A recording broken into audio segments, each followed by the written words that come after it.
دال إسلام بسم الله الرحمن الرحيم وعن سلام يا دمان شعب الصومالي الدنيا كله خاصة شعب الجيش كأفريقيا الصومالي يودمون للدرس كأه بعد الصلاة برنامج كنا عاوة سياسة جيش كأفريقيا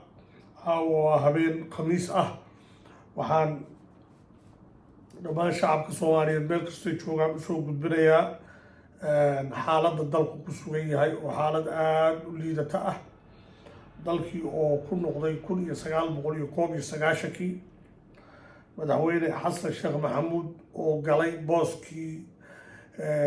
maamulkii dowladnimada markay burbureen jabhadaha booskoodii galay ballanqaadkii uu sameeyeyna fulinaya hadda inuu dalka ku celin doono 19 ama xukunka loo dayn doono oo next 10 years ilaa uu ka dhimanayo uu ka joogayo qorshaha madaxweyne xasan sheekh maxamuud beesha caalamka uu kaga saaray siyaasadda Soomaaliya federaalkii Soomaaliya hore loo qaatayna uu u laalay dastuurkiina uu u bedelay waxaas oo dhan waa ku raacsanahay Soomaaliya waxay u baahan tahay qof waxaas oo dhan ka takhalusa oo beesha caalamka iyo federaal waxa la yiraahdo iyo waxaas oo dhan baabiya square one lagu noqdo wadanku laba reerood maaha laba reerood baa maamulo qabiil samaystay gabigooda labada reerood marka la isku daro 8% ma gaadhaan 94% dadkii Soomaaliya ku noolaa waxay xaq leeyihiin ma jirto sidaa daraadeed fawdada uu xasan wado waxay dan ugu jirtaa shacabka Soomaaliyeed ee ku dulman siyaasadda Soomaaliya horta taas abshir baa leeyahay ummadda direed iyo ummadda jareer weyne iyo ummadda hawiye daarood ee dulman oo dhan ee 10 nin ay hor taagan yihiin ilaahay inuu ku ayna dhaafiyo federal systemkan iyo waxaan oo dhan dib loogu noqdo dalkuna uu yeesho hal dawlad haddii kala dawlado qabiila la kala noqdo qabiil walba meeshiisa xirto oo dawlad noqdo oo lagu kala tago dawladnimada dhexe taas u meed labadaas ay midtaysa xaaladda dalka ay ku jirno waxay maraysaa in magaalo kasta oo maamul goboleed uu ka jiro imika ama waa xabad baa ka socota ama waa hareeraysan tahay haddii ay maamul goboleedkaasi ayna shabaab ay ishayaanna waa la haystaa gobolkaas oo dhan haddii kalena waxaa ishaya xasan iyo gruubka ka soo horjeeda soo meel bad qabta ma jirto dowladdii tiri waa goosanay ee somaliland xitaa weerar baa lagu qaaday siyaasadeed iyo mid dhuleedba waddanku goob dagaal buu wada noqday suu u dhan yahay waxaa hadda ugu dambeeya talaxumadii ugu weyneydna ku jira dadkii reer khaatume ee laascaanood 9 bilood dagaalku ka dhex socday ee iyaga iyo somaliland isku dagaaleen ee waxaad ogeydeen maray baa maanta waxay wadaan albaab kasta inay iska soo xidheen siyaasad xumo darteed meeshii keliya u furayda puntland maanta waa iska xidheen oo dagaal bay ka rideen sidaa daraaddeed anigu xaabiil ahaan wixii jira ayaan ka hadlaa khaatumo god bay maanta ku dhacday godkaana waxaa ku riday nimanka laascaanood ku shiray ee xamar ka soo qaatay kontaraaga ee aan ahayn niman ka shaqaynaya danta shacabka soomaaliyeed ee ku nool khaatumo ayaa horta godkaa ku riday tala la wada lahaa oo ummadda soomaaliyeed ee waqooyiga ku nool ama puntland ku nool ama somaliland ku nool ama khaatumo ku nool tala fiican oo wanaagsanayd oo meel fiican la marin lahaa baa la leexiyey xasan baana la dabagalay oo guri ku dumay madax ka ah waxaan ugu baaqayaa markaa shacabka laascaanood ku nool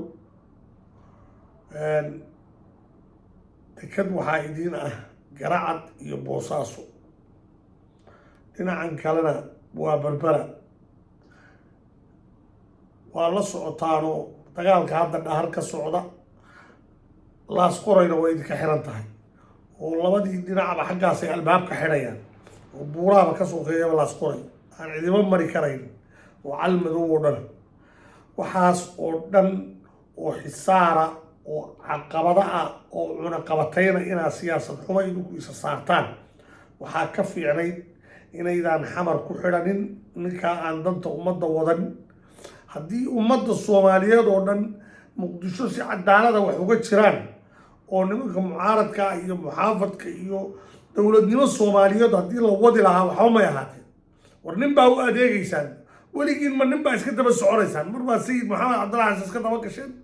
mar odaygii allah u naxariistay maxamed siyaad barra iska daba gasheen marba nin baa iska daba gelaysa haddana xasan baa daba gasheen oo aan dantiina wadin daaroodna maqli karayn anigu qabiil kama soo horjeedo laakiin xasan sheekh maxamuud cali gaaf buu marayaa hawiyo waa kala dhinteen meeshaa u socotaan anigu garan maayo reer khaatumo shirka khaatumo ka socda waxaan leeyahay wax aan la isku raacsanayn oo aan ummadda khaatumo ku nool isku raacsanayn oo ummadda idinla dariska ah raalli idinka ahayn war meeshaa ha ka soo samaynen war xasan sheekh maxamuud ha ku lugoyna war magaalada inuu dab ka qarxo oo lagu dagaalamo oo puntlandna weerar ku soo qaado idinkuna weerar isku qaadaan oo magaaladii dhexdeedii isku dhexlaysaan ayuu xasan ka shaqaynaya ictiraaf uma socdo dowlad goboleed saddexaad oo daaroodna xasan ma wado inuu meeshaan dab qabadsiiyo puntlandna problem ku abuuro somalilandna problem ku abuuro taasaa ka go-an taladayda qaata niman yahow wanaagga ka shaqeeya dadnimada iyo wanaaggu dunidan waxay ku jirtaa dadku inay gartaan talada fiican muhiim ma aha in soomaaliya maamul kale ah hoos tagtaan muhiim ma aha laakiin waxaa muhiima inaad nabad kula noolaataan dariskiina iyo eheladiina iyo walaaladiina dagaalka ka dhacay dhahar waxaa qaladka iska leh nimanka laascaanood ku shiray ee beesha dubays ka soo jeeda ayaa deegaankoodii dab qabadsiiyey iyagaa xasan u tagay iyagaa lacag ka soo qaatay iyagaa lacagtii geeyey saraakiil bay meesha geeyeen hubbay u iibiyeen iyagaa waxaan oo dhan abuuray waxaana dembigaa loo haystaa ragga qadaraaska soo qaatay ilaahay agtiisa waana lagu soo duulay adeer shalay bay ahayd markaa baarlamaanka puntland gudoomiye ku-xigeen iyo xildhibaano iyo ciidan u ahayd oo calmiskaad ka dagaalamayseen oo dagaal ku jirteen oo idinku hor boodayseen oo lahaydeen annagu isaaq raaci mayne waxaan nahay dad daarood oo hartiyaana maanta ma luqad kalaa noo keenteen haddana iyo inaad meeshii dhisnayd dumisaan reer hebel baa lagu soo duulay ma aha maamul baa ka tirsanaydeen cahdi baa gasheen cahdiga haddaa ka baxdaan wixii meeshaa ka dhacay idinkaa mas-uulka ah anu taasaan qabaa qabiilna anuu kala soo horjeedo ummadda soomaaliyeed ilaahay qur-aankiisa wuxuu ku yidhi walaa tufsiduu fil ardi bacda islaaxiha war dhulka ha fasaadinina iyadoo dhulku nabdoon yahay oo maamul ka jiro oo nidaam ka jiro fawdo iyo qas ha abuurina nimanka daraaska ka soo qaatay xasan sheekh maxamuud ee dhahar dagaal ka riday nimankaasaa qaldan maamulka ka jira garowe duulaan ma soo qaadin dhulkii uu maamul ahaan u maamulayay ayuu rabaa inuu ka ilaashado xasan sheekh iyo inta u adeegaysa dagaal siyaasadeed baana socda hiilada qaladka ah joojiya ha ka hiilinina xasan uma jeedo dowladnimo u jeedo hadduu dowladnimo u jeedo ummaddu isugu yeedhi lahaa shir qaran buu qaban lahaa ummaddu dib u heshiisiin ka shaqayn lahaa xasan fawdo iyo dagaal buu abuuraa si uu kursiga usii joogo berigii hore 2012kii uu xilka qabtayna saasoo kale shabeellada hoose jubbada hoose gado baay bakool hiiraan xitaa ummadii aan xawaad lahayn oo dhan baa lagu duulay oo dabka loo suray ha u malaynina waxa maanta ka jira xawaadla haysta inay yihiin wax iskaga yimi maa waa waxay ummadda u geysteen baa ilaahay ku salliday nimankii kale waddanka soomaaliya fawdadiisa ragga wada waxaa kaaba ka amaanta madaxweynaha soomaaliya aakhira iyo adduun mara isagaa la weydiin isagaa lagala xisaabtamo cuqubada uu hadda maanta galayan caruurtiisa iyo gurigiisa ku dambeyn doonta dagaalada dhahar ka socda waxaan tacsiyeynayaa labada dhinacba dadka ku dhintay dad walaalaha oo ehela ayaa fidno la dhex dhigay fidnadaana waxay ka timi villa soomaaliya xasan baana mas-uulka ah nimanka qadaraaska soo qaatay ee deegaankooda dabka suray baana dembiga leh gartuna laba nin kama wada qoslisee gartu waa nooca ee say tahay u qaata dubaysow nimanka qadaraasyada soo qaatay ee uu jamaal ka mid yahay ee uu jibriil ka mid yahay kooxdan xilalka raadinaysa ee xamar tagtay ee xasan sheekh lacagta ka soo qaadatay iska qabta haddaa ragtiin dowladda federaalka soomaaliya way burburtay baarlamaan ma shaqeeyo aqal sare ma shaqeeyo ra-iisul wasaare madax bannaan waddanka kama jiro wasiiro macnale ma jiraan wasiirka arrimaha gudaha waa ninkaa deegaankiisii dabka sudhaya fiqi iyo xasan sheekh iyo balcad buu u shaqeeyaa oo lacag ka qaataa soomaaliya dowladnimadeedii god baa lagu riday wadatashi baa ummadda lagu soo wado halkaa lagu soo gaadhsiiyey 30 sano oo ay dowladnimadii inaga burbursanayd maalinba waxbaa lasoo dhisayey wixii lasoo dhisayey 25 sane carta laga joogay xasan 25 bilood buu ku baabi'iyey 2 sano ku baabi'iyey hadda waxaa u hadhay waa 10 bilood 15 May 2026 xasan sheekh maxamuud iyo haabiil cabdi haybe waa u siman yihiin madaxtooyada villa soomaaliya meelaha lagu qoro kalbadaas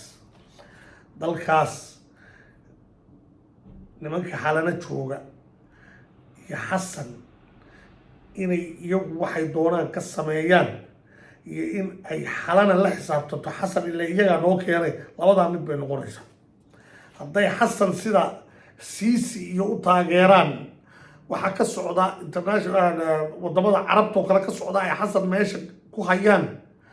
iyagaa bixin doona jawaabteeda berri nimanka yaryar ee shabaab ee hadda ummadoo dhami ay aragto inay gobolladii oo dhan soo qabsanayaan iyagoo dalka qabsaday baa la arki doona. adduunkan waxa weeye ninka is haysaan ninka is hayaan waa saaxiibka ah. qof kasta oo maanta xasan sheekh maxamuud kursiga ka qaadaya ilaahu mu ahaado benyamin netanyahu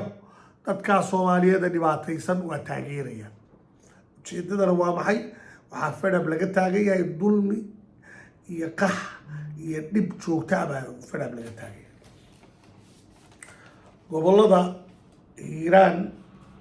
iyo shabeellada dhexe dagaalada ka socda beesha xawaadle talaan siinaya. taladaa aan khaatumo siiyey reer laascaanood siiyey waa beesha xawaadle taladaasoo kalaa siinay. xawaadlow 13 qabiil oo hiiraan degan baa dulmi ku hayseen 1960kii ilaa iyo 2025 beledweyne waxay ku sugnan tahay ninka booliiska haysta, ninka haysta magaalada haysta ee maayarka ah, ninka gobolka haysta, ninka ciidamada haysta, askarta waxoo dhan in beeshiina keliya laga dhigo oo nabad sugidii qaranka la idiin dhiibo oo ummadda soomaaliyeed ee beledweyne ku nool ee 90% ah idinka badan 10% ma tiidiin la idiin bahdilo oo idinkuna aad qabiil ahaan u dulaysataan ummadda kale waxay dhali doontaa in la idin ugaadhsado maalinta dambe. waxaa maanta ilaahay musiibada idinku soo hagaajiyey ee shabaab uu ilaahay idinku ciqaabay waa godob aa gasheen. hawaadlow ilaahay u noqda, ilaahay u toobad keena, ummadda dulmiga ka daaya. gobolkaa idinku malihidiin ummad soomaaliyeed baa wada leh. dadkaa gobolka degan xaqoodii baa ku taagantii, dadnimadoodii iyo dowladnimadoodii baa baabiisaan. qabiiladii baa ajnabi iyo etoobiyaan iyo beel caalam iyo dowlad soomaaliyeed oo qabiilo ah maalin walba usoo adeegsataan. maraa jabuuti ciidan ka soo qaadataan, maraa etoobiya ciidan ka keensataan, maraa xamar ka keensataan. dadkii soomaaliyeed ee gobolkaa ku noolaa idinkaa gaadhsiiyey inay shabaab wada noqdaan oo ay idinka soo horjeestaan oo la isugu kiin tago. hawaadlow laba idiin taagan tahay inaad baaba'daan iyo inaad ilaahay u noqotaan oo isdhiibtaan oo aad ka baxdaan waxaana ku jirtaan. dulmigana ummadda ku haysaan ka daysaan. qabyaaladanaad hiiraan la fadhidaan daysaan. qabyaaladanaad xamar ka wadaan daysaan. meelo samaalaa ku aftirsataan. samaalo oo dhan baa la sibatiin iyo irir samaale hawiye inaydaan ahaynna waa la ogyahay. ka daaya ummadda hooyada idin dhashay baa hawiyaa laakiin idinku samaalaatiin. ummadda dulmiga ka daaya, dhulka ku nool dhulka fasaadka ka daaya. anigu runtaa qabiilka u sheegaa, reer sheekh isxaaq runtaa usoo sheegay, daarood run baan u sheegaa, hawiya run baan u sheegaa. iminkana xawaadloo meelo samaalaha runtaan u sheegaya. dulmiga ummadda ka daaya, dulmiga ummadda ka daaya. dowladda federaalka soomaaliya way fashilantay. mucaaradka dowladnimada inay toosiyaan loogu talagalay iyaguna wax awooda gacanta uguma jiraan. waxaana ilkaha ka siibay oo bahdilay baarlamaankii la rabay inuu la safto ummadda soomaaliyeed dadka dantooda u adeegaya ayaa seexday oo xasan u adeega. beesha caalamku dhexdhexaad kama ah siyaasadda soomaaliya. laba beelood bay awood siisaa oo empowerment ku samaysaa. labada beeloodna waa labadaa beelood ee maamulada beenbeenta ummadda ku dul samaystay. niman etoobiya ka yimi baa kismaayo ummaddii oo dhan loo bahdilay. niman aan dhul haysanin oo waxba haysanin baa baydhabo oo lagu hareeraysan yahay baa baydhabo maamula. magaalo kasta waa sidaa jawhar ninka aad aragteen baa dhex fadhiya. magaalo kastana waa laga haystaa. beledweyne waa la mid. waxaa weeye ummadda soomaaliyeed waxaa loo bahdilay dad maafiya oo gangs oo magaca qabiilada adeegsada oo international community ku xidhan ayaa ummaddii loo bahdilay. that's why ummaddu ay shabaabka u taageertay. nin kastoo dulman oo dulmi tirsanaya shabaab buu u galaa, qori buu soo qaataa, kuwii buu la dagaalamaa. waana ku saxsan yahay because hadduu bisad haddaad qol ku xidho indhahay kaala soo baxaysaa. markaad ummadda halkaa qabato والدولة نمدي وديدو نولش وديدو شباب باشيء زي إسرائيل بيتي كوسو كحيسانيا هورا إثيوبيا ودك اللوسو قري حدنا واحد كستو سبب كان ودك كاس إن ليس كجد يدك الظلم جوادا إلى عدالة الله يرى الظلم جالس يجوسون xumaanta iyo dagaalka iyo dilku joogsan maayo waxaan kusoo gabagabeynayaa ummadda soomaaliyeed meel kastay joogto waxaan uga digayaa adduunka maanta dagaal baa ka socda istaraatiijiyadda soomaaliyana laysku haystaa hadda badda cas somaliland already wataa tashatay puntland waa ku xigtaa hadda khaatumadaas laga soo dhex tuuray ee laga dhex wado labadaa dhinac bay mid u dhici doontaa macquul ma noqonayso inay puntland la dagaalamaan somaliland la dagaalamaan meel dhexena ku jira that's impossible meelay wax u soo maraanna heli maayaan badna heli maayaan deked iyo raashin iyo wax walba cunaqabatayn bay gelayaan etoobiya u furan etoobiyana waa ka hadda ku maqan ee ka dacweynaya xuduudku soo xidhaya nimankan garoowa jooga ma aha niman aad dhayalsan kartaan meeshaas laascaanoodana iyagaa qabsaday oo ka qaatay musabbix ka qaatay calaa ayi xaal waxaan leeyahay nimayow khaatuma tashada taasi tala maaha hadda aa gaadheen ee tala dhahanta taha keensada somaliland waxaan leeyahay soomaaliya 1960kii khasaarihii iyo talaxumadii idinku dhacday bahayd haysata maanta guray sheekh muuse iyo carab ciise ina cigaal muqdisho intay kula kulmeen baya orod dowlad baad haysatahay dowladdaada hayso orod dowladnimada adiga garaad jaamac waxaan leeyahay garaad cali war dowladnimadiina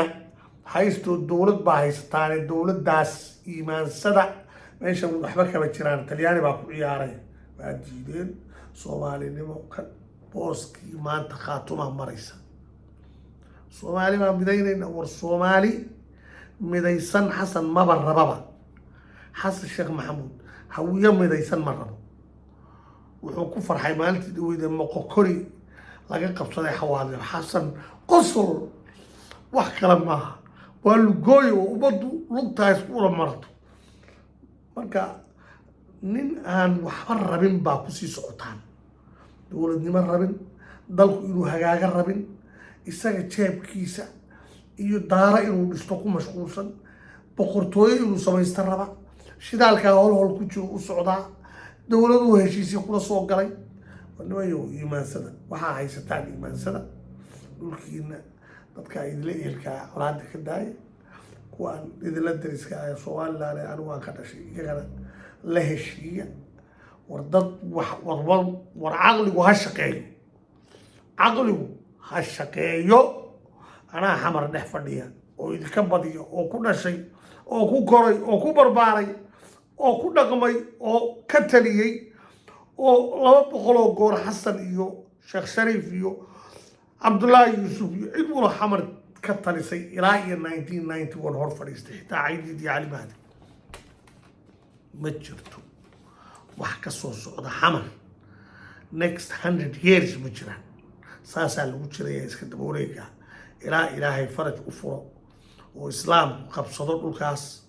oo dad muslimiin oo saxa ay ka taliyaan oo ummadda xalana inoo fadhida ay waddanka ka baxaan oo dalkaasi uu kala qobqobkaa ka baxo dalkaasi ma hagaagayo nin muslina oo ilaahay ku xidhan ilaa uu villa soomaaliya qabsado waxaan kusoo gabagabaynayaa fariinaha u diraya shacabka soomaaliyeed meel kastay joogaan dowladnimadiina iyo jiritaankiinu waxay ku jirtaa in aa idinku tashataan oo aan cid kale idin talinin dalkan haddii ay gaalo taladuusu aa meel ku gaadhaysaan mar horaa dal noqon lahaydeen dadkan xalano fadhiya nairobi kuwa fadhiya iyo kuwo badan oo kaloo isqarinaya oo soomaaliya dhex fadhiya iyo waddamo kale oo carabta ku jiraan soomaaliya inay dowlad noqoto iyo inay jiritaan yeelato midna ma rabaan waxaan kusoo gabagabeynayaa hanuuniye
Soomaaliga gurmad buu rabaa